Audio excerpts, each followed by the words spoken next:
के सबसे बड़ी बड़ी समस्या आज आप लोग देखा था, स्कूल बंद होत बा, शराब का ठेका गांव गांव गली गली में खुलत बा, समाज शराबी हो जाए। स्कूल लिए बंद होत बा कि हमारा समाज पीछे हो, शिक्षा से जब वंचित हो जाई तो हमसे सवाल ना कर पाई, अपन अधिकार ना मांगी, अपने अधिकार को नहीं मांग पाएंगे।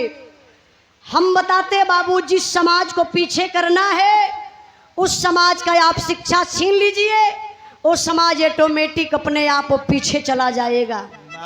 आज किसी का बेटा, हम यहाँ बिरहा गावत बनी देख लिए, कई अधिकारी इस गांव में हैं।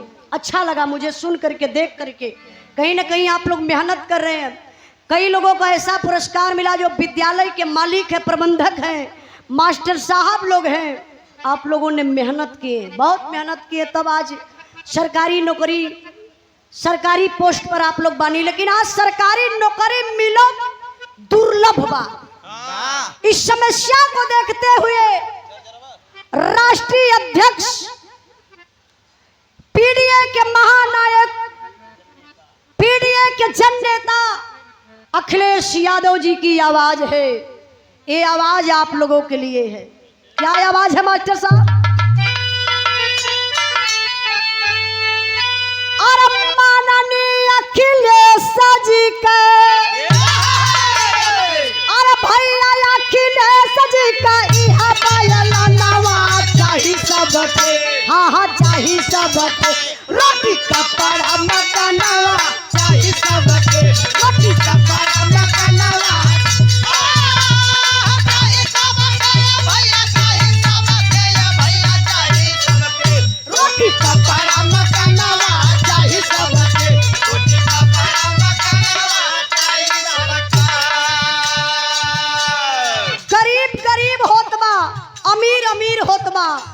अब वही हम देखलिए कहीं नोट पकड़ाई रहल है, ओके 40-50 गो मशीन तक खाली नोटिया गिने बदे आई रहले, फिर भी गिने में कई महीना लग गयल।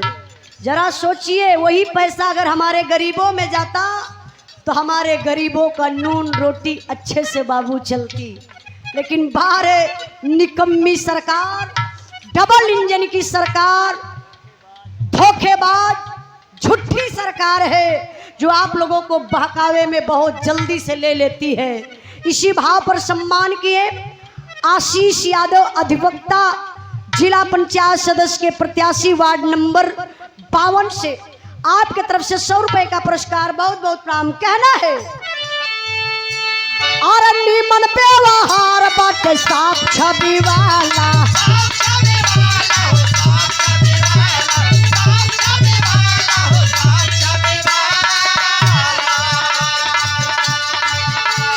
सुख दुख में सब ही के बात रखवाला,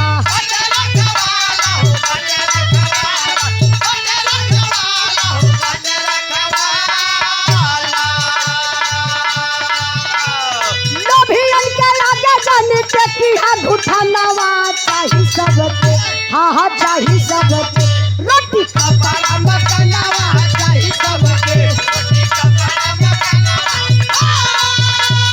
चाही सबके, भैया चाही सबके, भैया चाही सबके, रोटी कपड़ा मकानवा चाही सबके, रोटी कपड़ा मकानवा चाही सबके।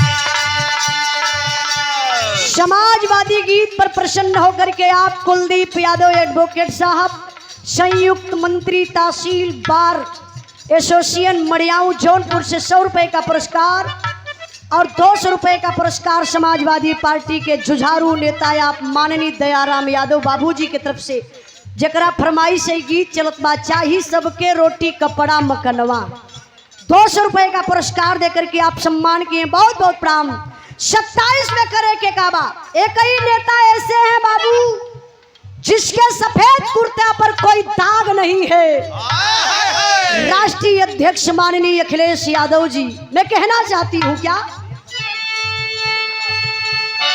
सीएम बन के करिए देखा यूपी का विकास हो,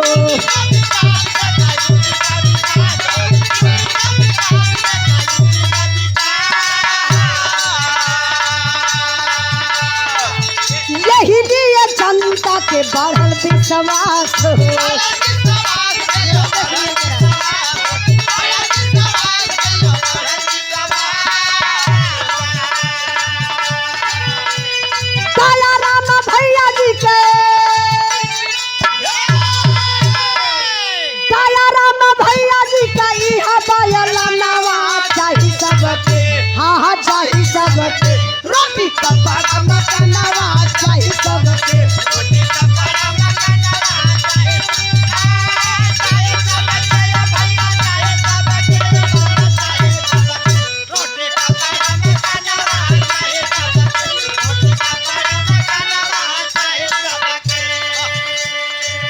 आप सत्य प्रकाश मौर्य अध्यापक मीरगंज के धरती से 100 रुपए का पुरस्कार आपके चरणों में बहुत बहुत प्रणाम। एक गीत का फरमाइश बा मास्टर साहब तुरंत चेंज कदा।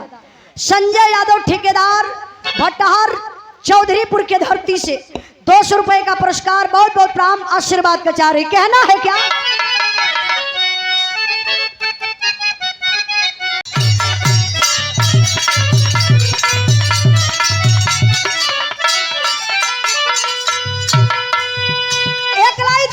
मास्टर साहब बिरहा का मंच तर्ज चल जाए बजा दा। अरे अपने तो लोग चरा, अरे अपने तो लोग चरा